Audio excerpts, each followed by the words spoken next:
Ang kwentong ito ay rated PG, patnubay, at gabay ng magulang ang kailangan para sa mga batang nakikinig.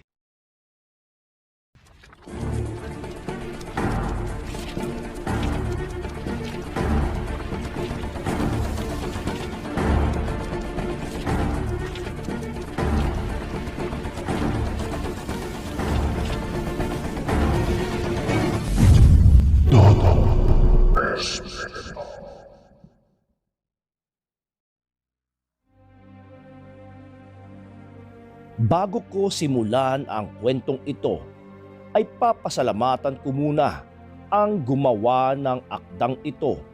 Walang iba kundi si Heo Montefalco. Maraming salamat sa iyo kapatid sa pagbahagi ng iyong kwento. Yun lang po, at umpisahan na natin ang kwento.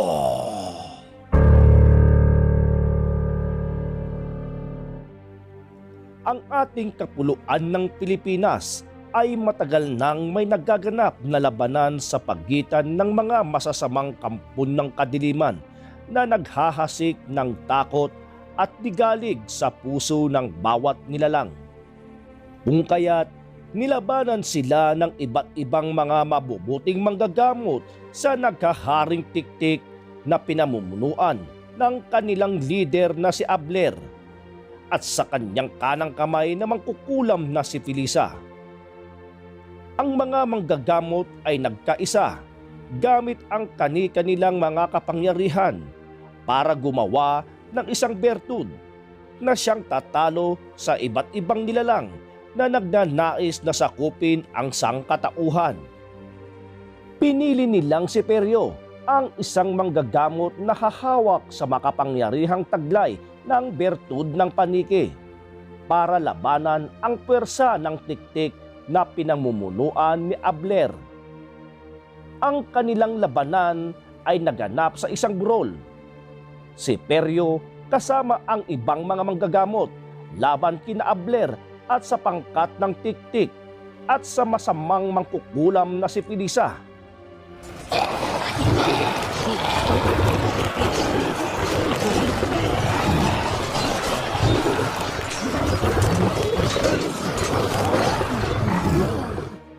Abler! Sisiguraduhin kong mamamatay ka sa ating labanan na dalawa. Ngayong suot ko na ang bertud ng paniki. Magagawa na kitang mapugsa. Sigaw ni Perio ng malakas. Ikaw ang mamamatay. Hindi mo kayang aming lakas.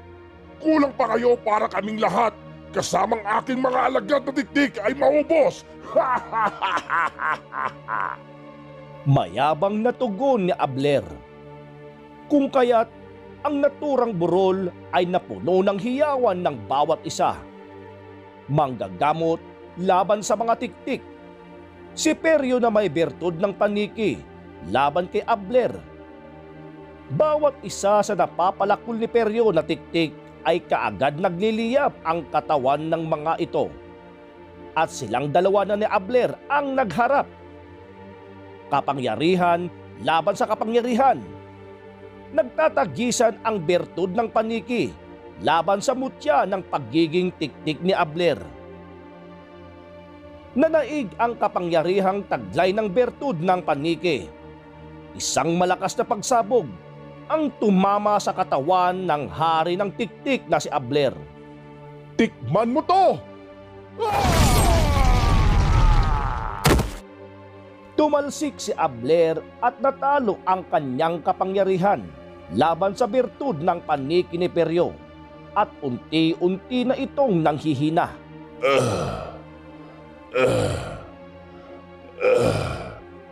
Hindi pa dito nagtatapos ang labanan natin, Perio. Alalahanin mo, may anak pa akong gaganti sa inyong lahat. Balang araw.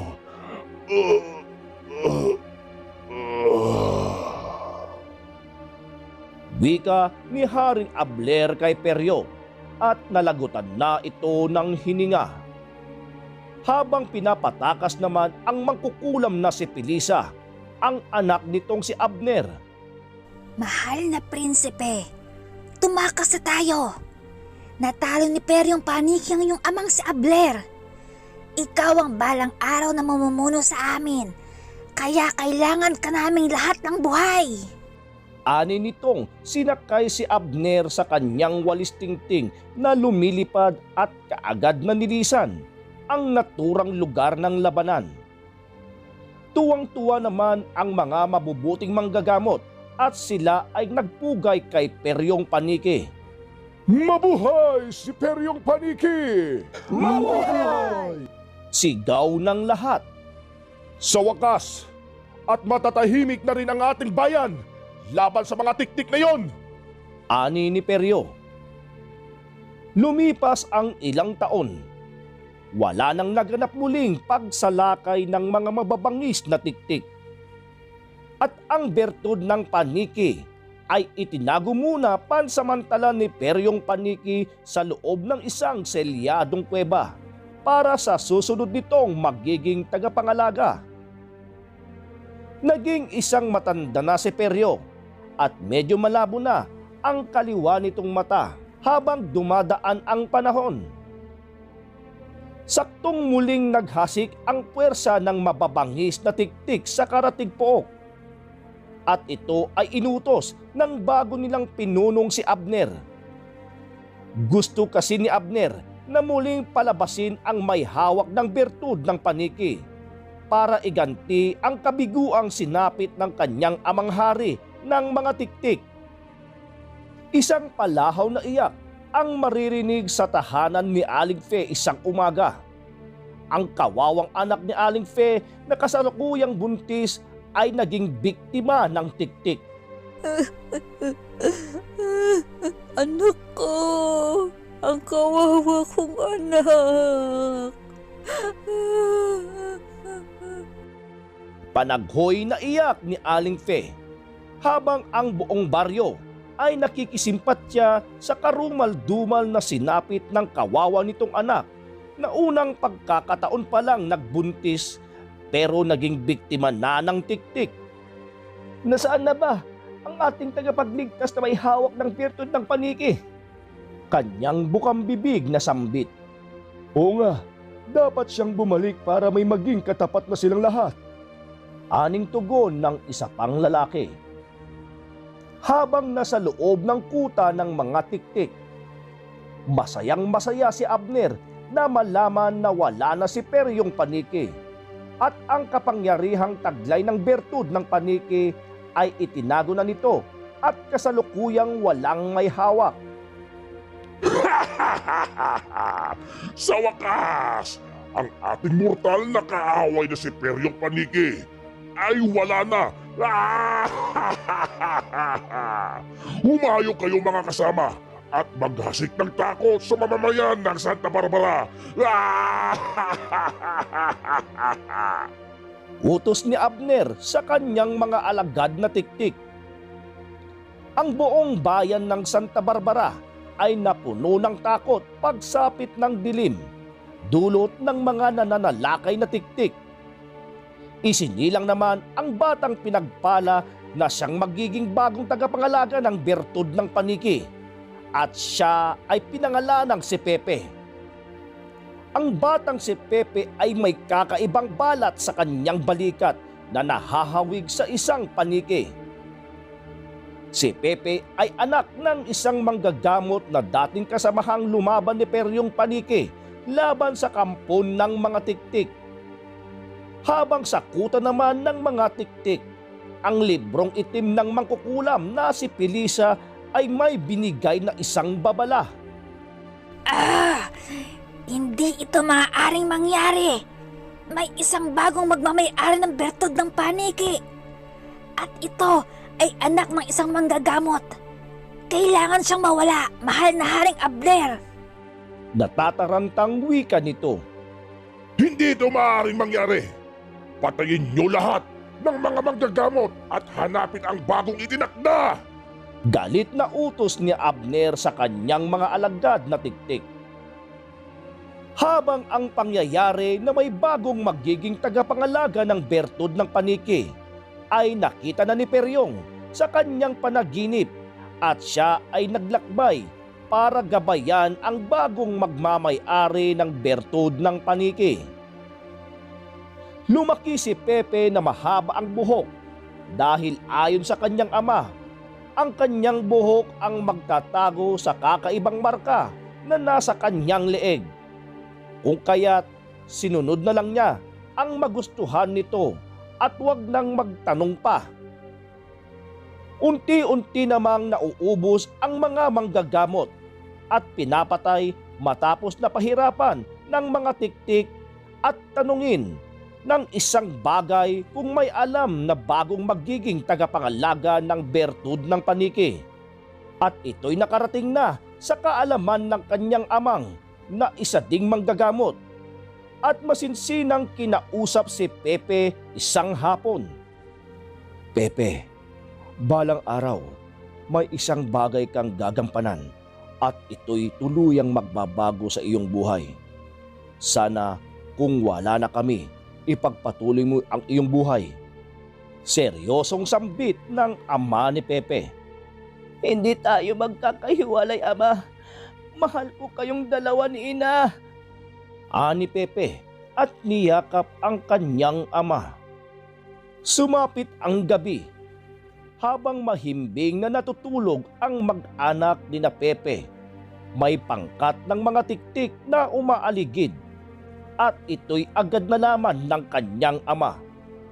Ginising nito ang kanyang ina at pinapatakas na si Pepe. Alam kasi ng kanyang amang na si Pepe ang pakay ng mga ito. Asawa ko, tumakas na kayong dalawa ni Pepe. May mga tiktik na nasa paligid. Akin silang lalabanan. Alalahan ninyo, mahal na mahal ko kayong dalawa. Sabay hinalikan ang ulo ni Pepe at ulo ng kanyang asawa. Lumabas naman ang kanyang ama at hinarap ang mga tiktik. Habang dumadaan naman sa likuran ng kanilang bahay ang kanyang ina at si Pepe. Alam kong ako ang pakay nyo. Lumabas kayo at harapin nyo ako! Matapang na sigaw ng kanyang ama. Isa-isang nagsilabasan ang mga tiktik. Ang kanilang katawan ay punong-puno ng madulas na langis at humahaba ang kanilang mga dila. Habang matutulis ang kanilang kuko, handang kumalmot ng katawan ng kanilang magiging biktima. Lumaban ang ama ni Pepe gamit ang palakol nitong medyo katamtaman ang laki.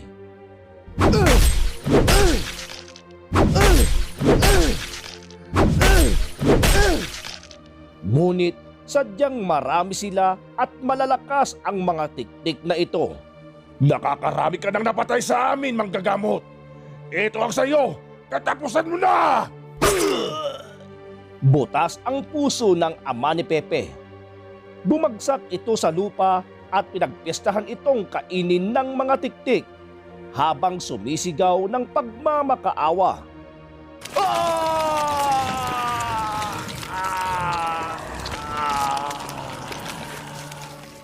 Huling sigaw ng kanyang ama bago tuluyang mamatay sa kamay ng mga mababangis na tiktik. Hindi naman natiis ng kanyang asawa ang pagmamakaawang sigaw ng ama ni Pepe, kung kaya't iniwan nito si Pepe na nagtatago sa puno at pinuntahan nito ang kanyang asawa para sana saklolohan. Ngunit sinawing palad rin itong pinagpiestahan ng mga tiktik at walang awang pinatay.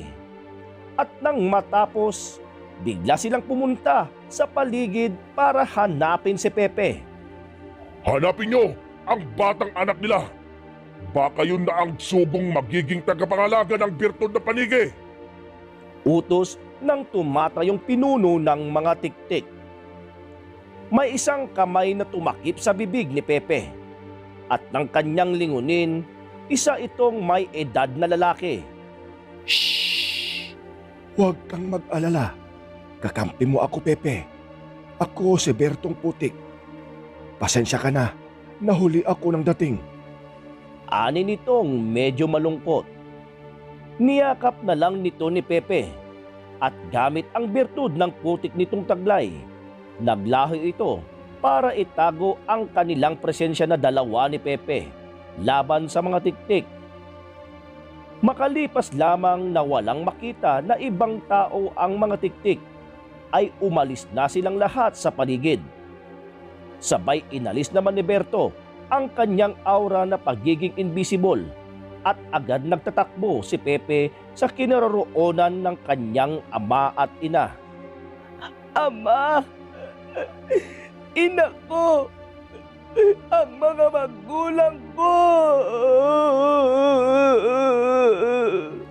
Hindi mapigilang umiyak ni Pepe. Tahan na Pepe, may misyon ka pang gagampanan dito sa mundo. Ikaw ang hinirang na maging bagong magmamay-ari ng bertud ng paniki. Ani Berto. Kinuha ni Pepe ang palakol ng kanyang ama at nilisan na nila ang paligid. Sumama siya sa tahanan ni Berto at ipinakilala ang babaeng anak nitong si Luisa at ang isang lalaking kinupkup nito na ang tawag nila ay Utal.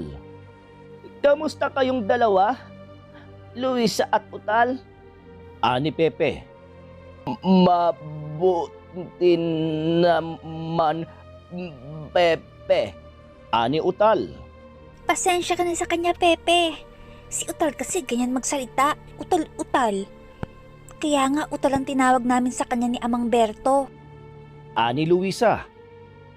Napansin ni Pepe na magkasing edad lang silang dalawa ni Luisa. 12 taong gulang. Habang si Utal naman ay 18 anyos naman. Okay lang yun, Luisa. Mukha namang mabait itong si Utal eh. Kinagagalak ko kayong makilalang dalawa. Tugon ni Pepe. Mula ngayon, dito ka na titira Pepe. Ituring mo kaming tatlo na iyong kapamilya. Si Utal, kinupkup ko rin yan dahil nakita ko siyang palaboy-laboy sa kalye, kaya't sinama ko siya dito. Masipag naman yan si Utal. Yun nga lang ang problema talaga, ang kanyang pananalita. Sambit ni Berto. Habang sa loob ng kuta ng mga tiktik, nainip na si Abner na makita ang bagong itinakda na hahawak sa kapangyarihang taglay ng bertud ng paniki. Kung kaya't tinanong nito si Mangkukulam na Pilisa kung may balita na kung kailan lalabas ang magiging bagong magmamay-ari ng bertud ng paniki. Mangkukulam na Pilisa, mayroon na bang balita sa iyong libro para sa bagong magmamay-ari ng bertud ng paniki? Makapangyarihang ani ni Abner. Wala pang balita, Pinunong Abner. Matipid nitong tugon. Araw-araw ay sinasanay naman ni Berto si Pepe. Kanyang pinasisibak ito ng kahoy, pinagjadyang pingrop, at nagmemeditasyon sa tubig na umaagos sa talon. Kung kaya tinanong ni Pepe si Berto kung para saan ang araw-araw niyang pagsasanay na ginagawa. Hanggang naging ganap na isang makisig na binata si Pepe at ang kanyang buhok ay umabot na sa kanyang balikat. Kailan ko ba makukuha ang bertud ng paniki? Gustong gusto ko na mapasa akin ang kapangyarihan nitong taglay. Ani Pepe kay Berto. Kailangan mo munang maging handa sa pisikal na lakas at sa espiritual na kakayahan. At ako ang magsasabi kung oras na para pumasok ka sa kuweba kung nasaan ang bertud ng paniki. Sambit ni Berto. Hindi na lang nagreklamo si Pepe at ginawa na lang niya ang kanyang makakaya sa araw-araw na pagsasanay. Hanggang isang araw, pinatigil na siya ni Berto dahil oras na daw para pumasok na si Pepe sa mahiwagang selyadong kuweba para kunin ang bertud ng paniki na para sa kanya. Ngayon Pepe, oras na para kunin mo ang bertud ng paniki dahil handa na ang pisikal mong lakas at espiritual mong kakayahan para dito. Naway magtagumpay ka na mapapaiyo ang taglay nitong kapangyarihan. Salamat Mang Berto sa lahat ng pagsisikap at pagsasanay na ginawa mo sa akin. Malaki ang utang na loob ko sa inyo dahil iniligtas mo ako noon mula sa kamatayan at kinukup mo ako. Balang araw, makakabayad rin ako ng utang na loob sa iyong mga ginawa sa akin. Walang anuman, Pepe.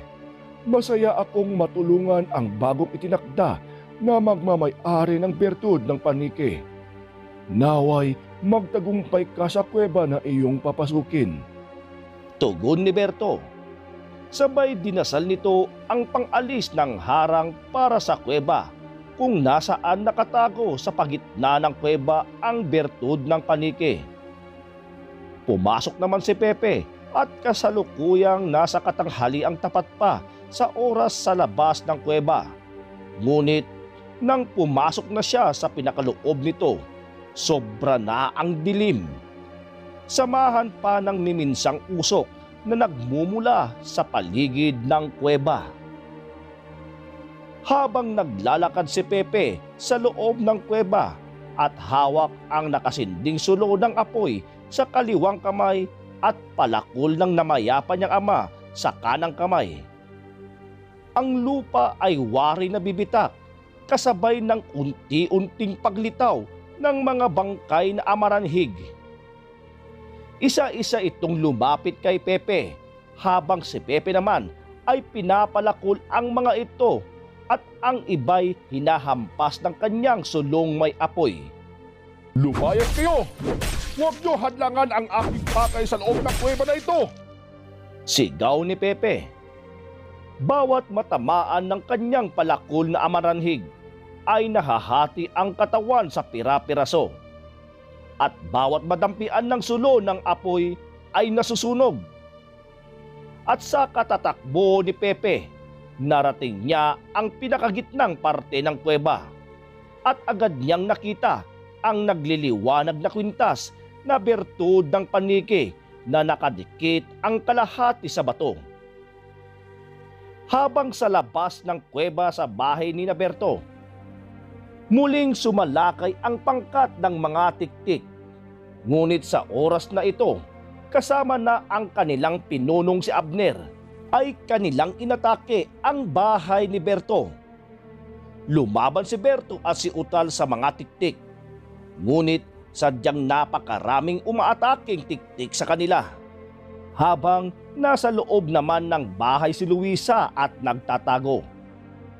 Sugatan na si Berto at gamit nito ang kanyang bertud ng putik. Habang si Utal ay nakahandusay naman sa lupa at nanghihina na.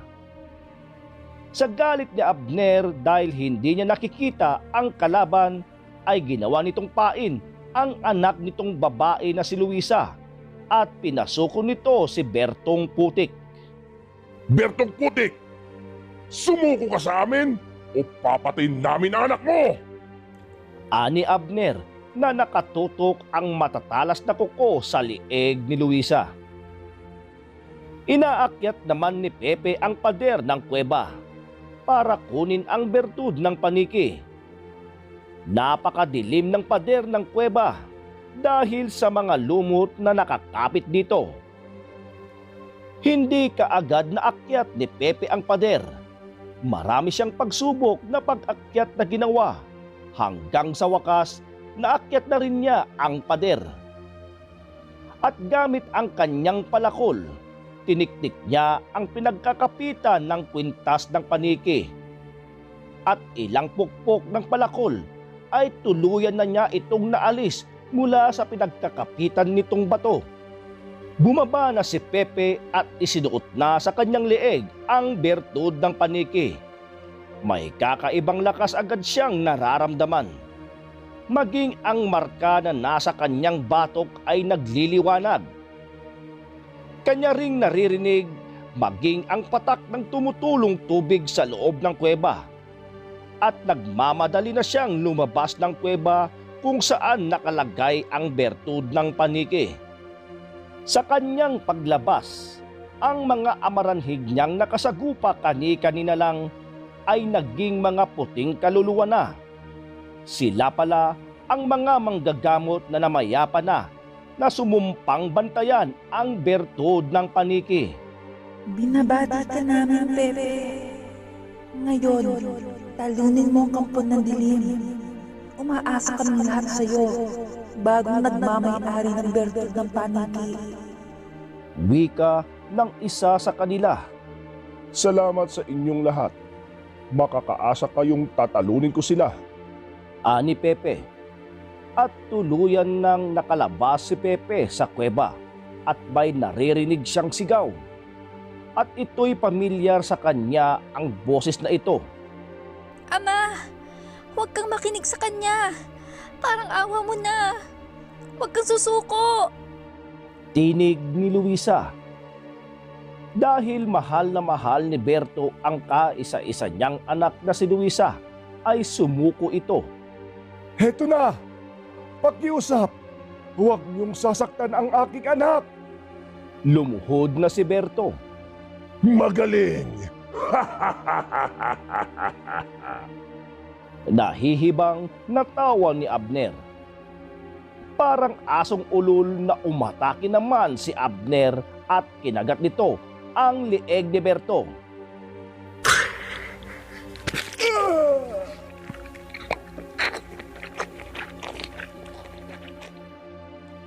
Pagkatapos makagat ni Abner si Berto, ay kinuha pa nito ang tangang bertud ng putik.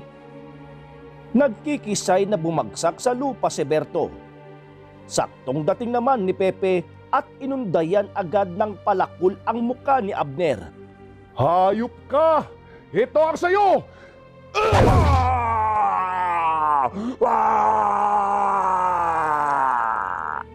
Nasugatan ni Pepe ang muka ni Abner at kitang-kita ni Luisa ang ginawa ni Pepe at nakita rin niyang hawak na nito ang bertud ng paniki.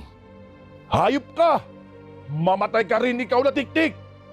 Dumating na ang tatapos sa inyong lahat! Sambit na pasigaw ni Pepe. Nagulat naman si Abner sa biglaang pag-atake ni Pepe at agad itong pinatakas ng kanyang mga alagad para magpagaling sa tinamo nitong sugat. Pinuno, tumakas na kayo. Kami na ang bahala dito. Sambit ng kanyang mga alagad na tiktik. Tumakas naman si Abner, tangay si Luisa. Susundan sana ito ni Pepe nang biglang humarang ang tauhan nitong mga tiktik. Kami ang harapin mo! Bagong tagapangalaga ng birtud na paniki! Sugod mga kasama!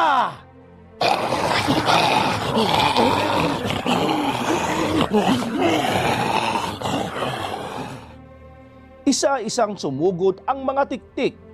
Ngunit dahil ang pandinig at pakiramdam ni Pepe ay lumakas lalo dahil sa kapangyarihang taglay ng bertud ng paniki.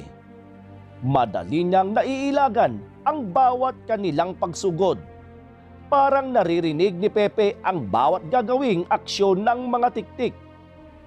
Isa-isang pinalakol ni Pepe ang mga katawan ng tiktik.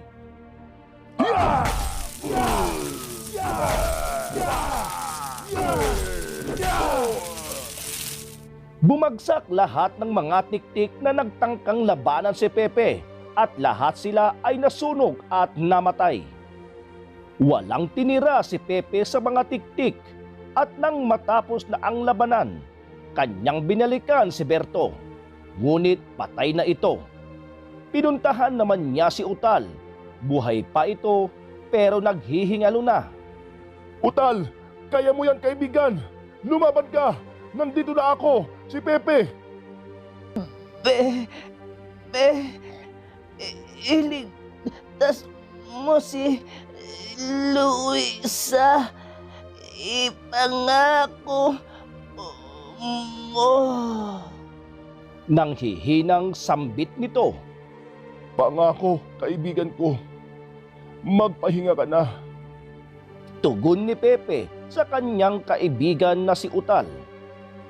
Pagkabigkas ni Utal sa huling salita, ay agad itong binawian ng buhay. Sumapit ang umaga. Sabay inilibing ni Pepe si Berto at si Utal. Maya-maya'y may isang matandang lalaki namang dumating at nagwika ito ng ganito kay Pepe. Amang, Buti natagpuan ko na ang bagong itinakda. Matagal na kitang hinahanap. Ako nga pala si Peryo, ang dating may hawak ng bertud ng paniki. Ani nito. Iginagalak ko po kayong makilala. Dating may hawak ng bertud ng paniki. Ani Pepe. Alam kong nagkaharap na kayong dalawa ni Abner, ang bagong pinuno ng mga tiktik. Ngunit hindi mo basta-basta siya mapapatay. Kailangang maging isa kayong dalawa ng bertud ng paniki. Ani Tandang Peryong.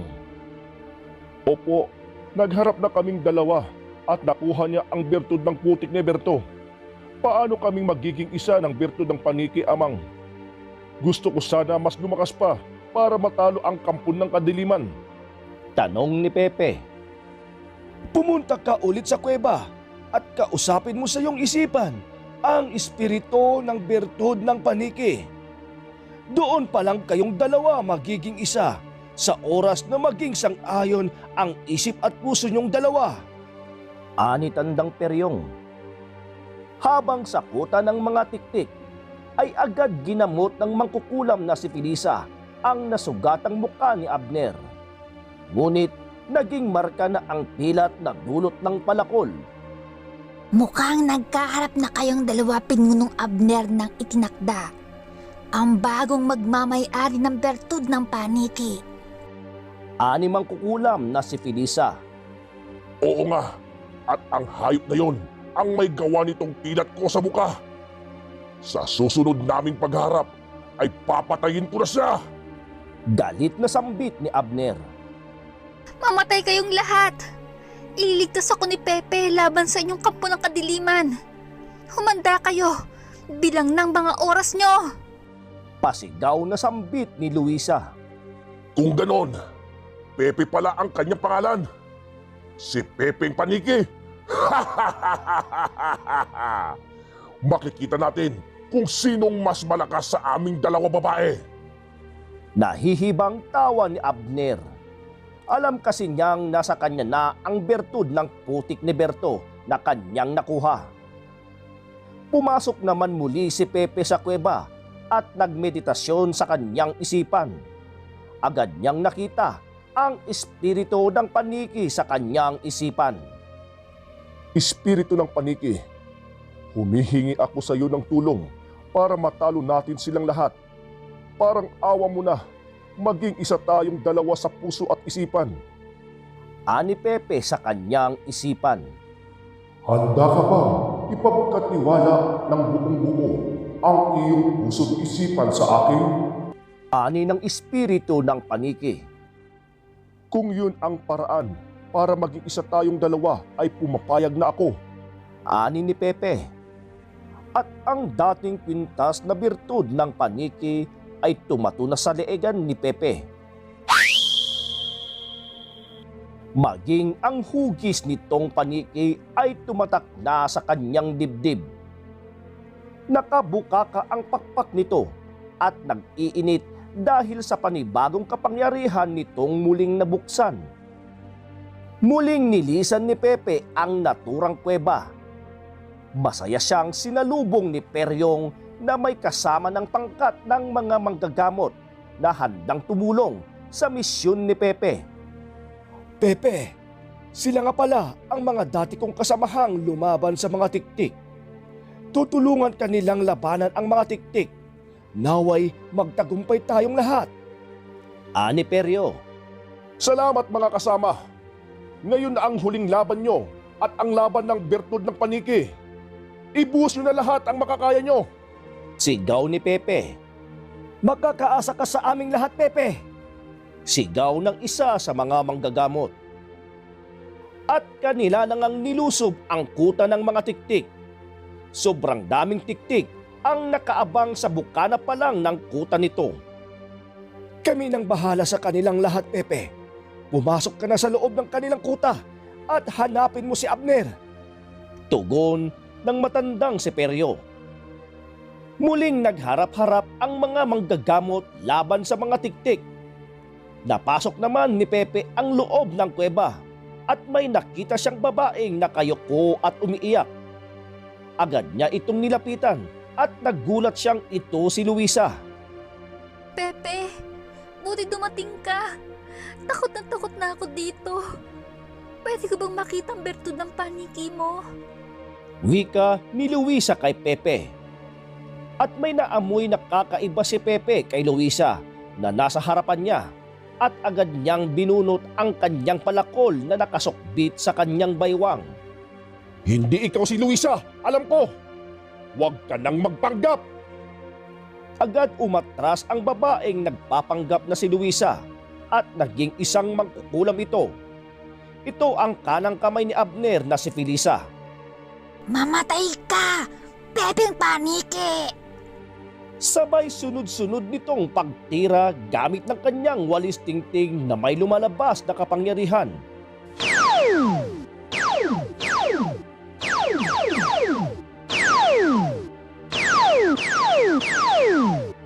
Ngunit naiilagan lang ito ni Pepe at agad niyang sinibak ang dibdib nitong mangkukulam na si Felisa. Heto ang sayo, pilisang mangkukulam. Yan! Patawarin mo ako, Panginoong Abner. Hindi ko kayang kanyang lakas. Nangingisay nitong sabi. Agad itong naging abo at tinangay na ng hangin.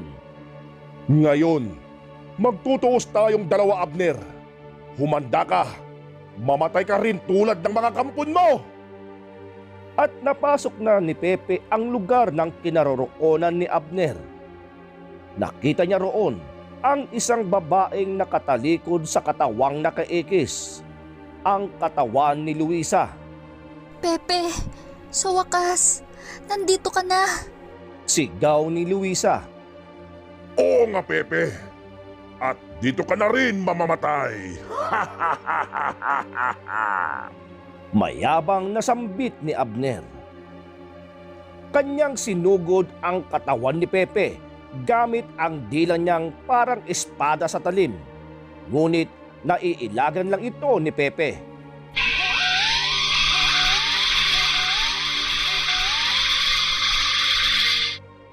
Yan lang ba ang kaya mo? Ang ilagan ko lang ang bawat gagawin mong pag-atake sa akin? Ani Pepe. Masyado kang mayabang, Pepe. Heto kaya, magagawa mo pang ilagan? Ani Abner. Ginamit nito ang bertud ng putik na nakuha nito kay Berto. Agad nitong naging invisible at inaatake ang katawan ni Pepe. Suntok dito, sipa roon, at kalmot ang binibigay nito kay Pepe. Ano, Pepe? Kaya mo pa ba? Sugatan na si Pepe sa hindi makitang pag-atake ni Abner sa kanyang katawan. Sayang ka, Pepe. Sumanib ka na lang sa amin at pagharian natin ang sangkatauhan.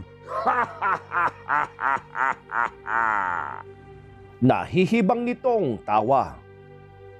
Habang umiiyak naman at nagpupumigla si Luisa habang nakatali sa katawang nakaekis. Labanan mo siya, Pepe. Ikaw lang ang pag-asa ng sangkatauhan na susugpo sa kanilang kampo ng kadiliman. Ani Luisa. Ang ginawa ni Pepe ay kinausap niya sa kanyang isipan ang espiritu ng paniki. Bertud ng paniki, anong kailangan kong gawin, kaibigan? Hindi ko makita ang ginagawa ng pag-atake sa akin. Tulungan mo akong makita ang kahinaan ng bertud ng putik.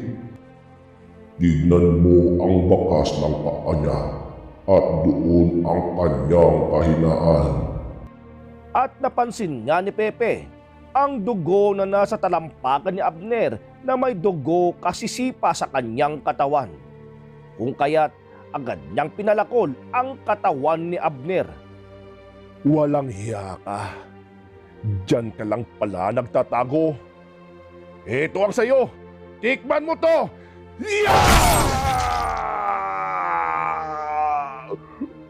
Papaano mo nalaman? Tinig nitong unti-unting naglalaho. Dahil ang talampakan mo ay napuno ng aking dugo, kung kaya't agad kitang nakita. Sambit ni Pepe. At tuluyang naglaho ang katawan ni Abner at agad namang inalis ni Pepe ang tali sa paa at kamay ni Luisa at lumabas na silang dalawa. Nakita rin ni Pepe na natalo na rin ng mga manggagamot ang mga natitirang tiktik. Mabuhay si Pepe! Mabuhay! Sa wakas, matatahimik na tayong lahat.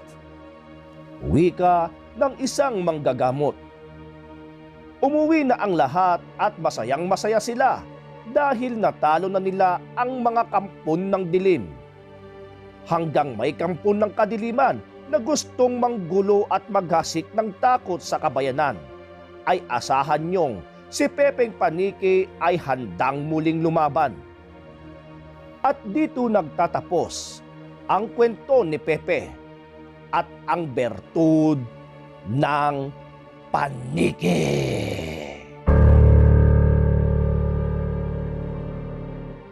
Maraming salamat sa lahat ng nakinig ng kwentong ito, and most especially sa lahat ng aking mga silent listeners dyan. Maraming salamat po. Pero bago tayo magtapos, ay papasalamatan ko muna ang aking mga members. Walang iba kundi sina Milagrosa Loop, Genraps TV at kay Uminous Cookie. Maraming salamat sa inyo. So, kita-kits tayo ulit sa susunod kong upload mga kapatid. Paalam!